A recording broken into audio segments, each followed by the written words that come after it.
So while I was gone that month from YouTube, I read a lot of things. I read about 8 series to be exact, and I will have videos in the future about some of these series. But one of the series that I read from the beginning until I caught up to it was Record of Ragnarok. Now, if you guys aren't familiar with this series, I'm going to be telling you guys what it's about in a few moments, but I just wanted to say there is an anime adaptation on Netflix, and I do not recommend to anyone. The animation is not the best. I think if someone else would have picked up the manga and adapted it into a better anime, I think it could have popped off. It had the potential to be one of the best anime out right now, but unfortunately, the studio that picked it up apparently was like does more slice of life, if I'm not mistaken, and it just wasn't to standards as to what this could have been. But I'm gonna be talking about the manga today, and I'm gonna be telling you guys why I think it's much deeper than just one big tournament. I think the mangaka does a good job of adding things that makes you get connected to the characters and all that, but I'll get into that in a moment. So if you guys don't know what Record of Ragnarok is about, so it's about this council with all the gods. You got like Zeus, you got all the Nordic gods, the Greek gods, the Roman gods, every god possible. They go into this big council, and they every few thousand years, I think it's 1,000 or 2,000 years, they come together and they discuss if they think humanity should continue to be a thing or become extinct. And in this year that we are introduced to this council, they all pretty much agreed to just kill off humanity. Apparently they're not good for the earth, and just other reasons. They just cruel beings and all of this. However, there's this one Valkyrie, I forgot her name to be honest with you, but she just interrupts the whole council when Zeus is about to strike down on it being official, and says, no, we should hold a Ragnarok, which is like one of the articles in like the council's like law, I guess you could say, that says Ragnarok is basically like a tournament where the humans have a chance to fight for their humanity, I guess, to fight for to prevent themselves from becoming extinct. And everyone laughed it off, but they agreed. So now you have 13 rounds, first to 7 wins, uh, win. So if humanity wins 7, gets 7 wins first, they stay alive. If the gods win 7, then humanity's extinct. Basically, that's the premise of what this is all about. Now, it seems simple, but it does get deeper, I think, round by round, depending on the people. But really quick, so the way the Valkyrie is able to even let these humans even stand a chance against these gods is the Valkyrie is a part of, like, she has sisters. I forgot how many there are. I think it's 10 to 13 or 9 to 13, something roughly around there. And each sister has gone into each of the humans. One has gone to each human and pretty much given them a power or like a weapon that they can use that they put themselves into that basically help them fight against the gods so that they even stand a chance. And that's pretty much how they fight against the gods. Now, I'm not going to be telling you guys any of the results because I do want you guys to either, read it or check it out if you do want to end up watching anime, which please don't. But if you do, then, go ahead and do that. But I will be going round by round and telling you a little bit about what I think about these fights and pretty much what I think about the series as a whole. All right, so that's pretty much it. Now, before I get into each round, I do want to say a few points that I have. One, I think, like the title says, I think it's deeper than just fights for the plain fact that in each round, you get a little bit more juice and background to some of these humans and also gods, right? They each have a backstory. I think the humans' backstories deal more with how they became the strongest people on Earth and how they have either come from, struggle and how they became who they were, or just plain like how they became the strongest in the land, like Lu Bu, for example, who's in the first round. The gods' background stories are interesting because it tells you a little bit about how they got their reputation as gods. For example, my favorite background for a god was the Shiva story, which I think was a dope story. But that's that. And for a short period of time of seeing these characters on the screen, well, I read it online, obviously that's the only way we can read it, but for the short period of time that you do see them, however many chapters, you do get connected to some of these characters, and you do like appreciate them, and you do feel bad if they lose, or you feel great when they win. It's just something pretty dope that the mangaka is able to keep you so engaged and connected despite it being pretty short. But I'm going to get into each round first. So the first round was Thor versus Lu Bu. Now, Lu Bu is an Asian, like, I guess, like, general. I forgot. I think he's Chinese. If I'm not mistaken, correct me in the comment section down below. But he became basically the strongest in the land, and pretty much no one could have beat him. He fought bears, he's fought everyone, and you know, Lu Bu's just a beast, and he ended up getting a following of people, and then, you know, that was pretty much it. He couldn't find anyone that was a match for him on Earth. So that's pretty much that. Like, he was the strongest of his time period. And then he faced Thor, who of course is like the strongest god in the Nordic realm.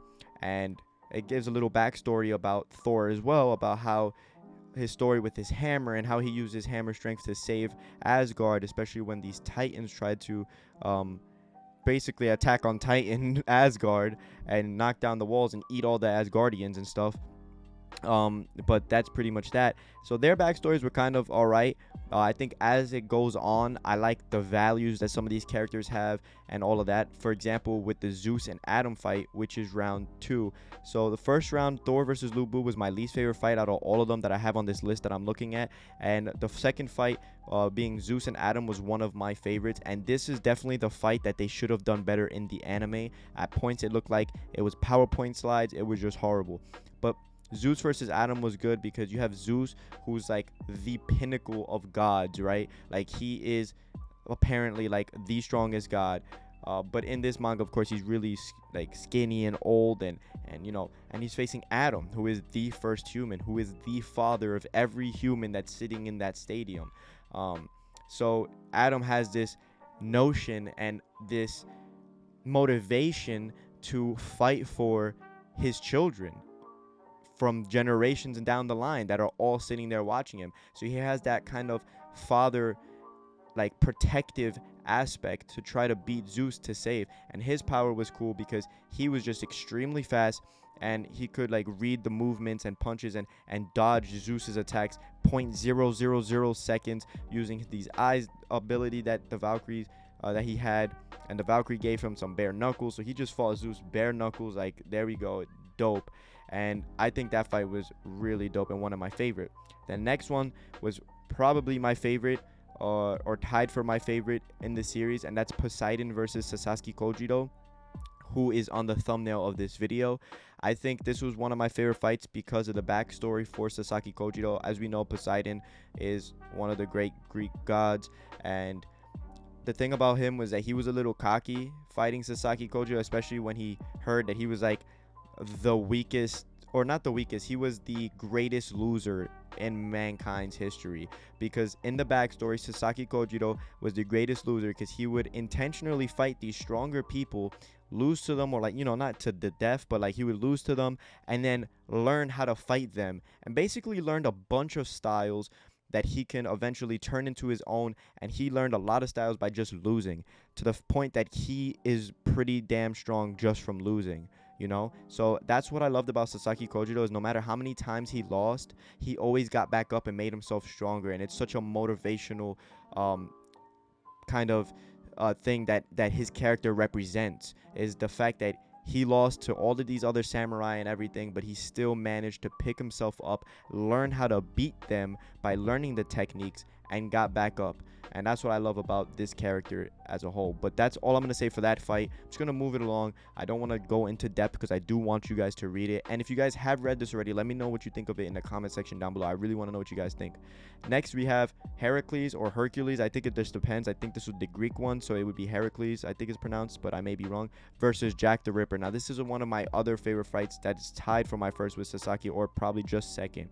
And the reason I love this is because Hercules is really close with the Valkyrie, and Hercules was a human at one point until he fought Ares men when he came to Thermes, I think it was, or that town that he was from. So he kind of felt bad for the humans, and he loves humanity. He said that when he fought Jack the Ripper, but he had to fight on the god side, unfortunately. But Jack the Ripper, the thing I love is that, one, they gave the humans the advantage by making the arena look like London, which was amazing. They did this multiple times. for the first two fights, no, but the Poseidon one, they had an arena with a lot of water.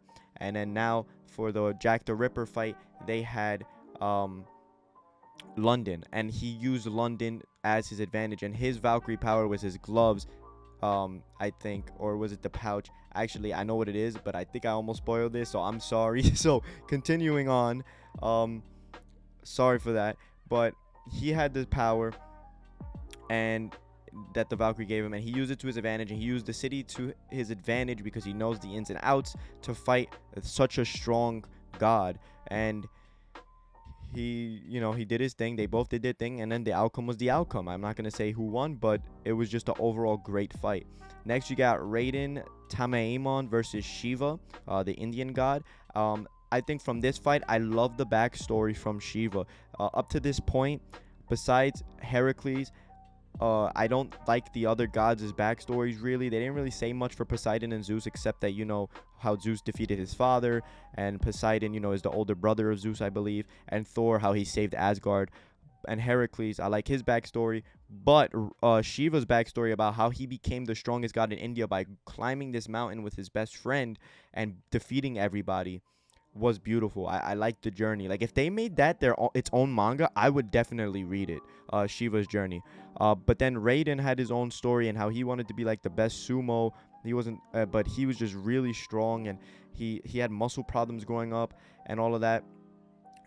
That fight was really good as well, and I really do appreciate the fact that the manga did try to get into the backstory more for the gods in that fight.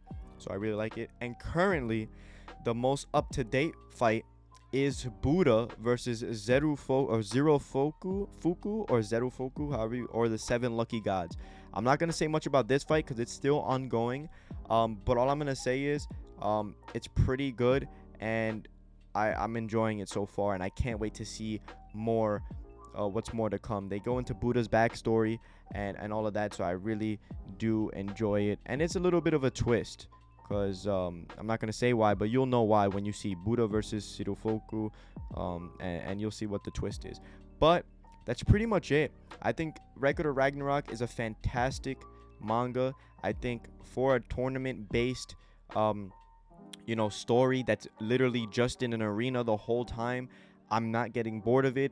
I think, like I said, the fact that they add the backstories, I think adds a different element. It adds more juice to the story, because if it was just the tournaments and the fighting and then beginning to end next, I think it would be boring. It wouldn't be as good. I think the fact that they had the backstories to how some of these characters like Sasaki Kojito had got to where they were, to being one of the best swordsmen, to Jack the Ripper being one of the most hated human beings because of how he killed women, to not being loved by the end of the fight because he was still hated, but you learn more about Jack the Ripper's backstory and as to why he ended up becoming who he became. It explains that, and I just love that backstory as well. And just overall, this manga is just phenomenal, guys. I think you guys should definitely check it out if you haven't already, and if you have, let me know in the comment section down below. And that's gonna be it for me today, guys. So hopefully you enjoyed this video. If you did, leave a like, comment again, and subscribe if you're new. We're close to 300. It's so close, and I'll be happy to hit that soon, and just only going on from here, guys. So hopefully you guys enjoyed this video, and I'll see you guys in the next one. Peace.